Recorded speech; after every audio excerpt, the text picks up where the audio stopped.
Hey, it's Sue-Ann Staff here. We are going to reboot Sizzling with SAS here at Sue-Ann Staff Estate Winery in the heart of the Niagara Benchlands.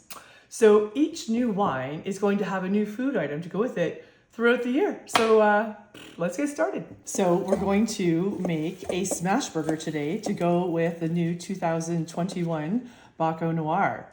And to make the perfect Smashburger, you don't want to overwork it. You want to just, be gentle, be gentle. And really the perfect Smashburger only has salt and pepper added to it. Also, use a hamburger that has some fat to it. You're going lean or extra lean? Nope, wrong. I mean, when you smash it, you want to have a nice crust on it, and that comes from the fat content. Okay, I'm going to weigh this. It's about 3 ounces each. So let's see how close we are there. Oh my gosh, 3.1. Wow. One of the most important parts about a Smashburger is the right bun. So I've gone to Cobb's Bakery and got their brioche bun.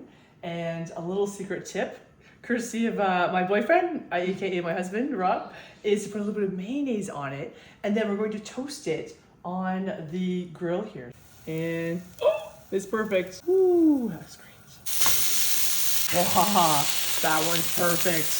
The Smashburger, you've got 2 patties, double the layer of flavor. They're perfect. Let's put the cheese on so it melts in. Let's move one over on top of here. Come on. And then let's move them together. Oh my gosh. Is that not a thing of beauty? So now we have the finished Smashburger, which we've diligently put together. We have the most delicious Baco Noir with its fruity notes and rustic characteristics to it, which is perfect to go with a burger. So a little taste.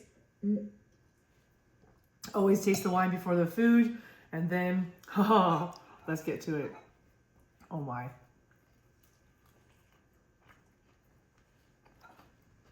It's perfect. What's cool, you have the crunch from the bun, you have the crunch from the searing of the patty, and then the succulent cheese, and then the wine. The acidity of it just cleanses the palate, and the weight goes so perfect. They're so easy to have together. I do a heavier red wine with a steak. Nice, easy Baco Noir with a Smashburger. Oh, so good.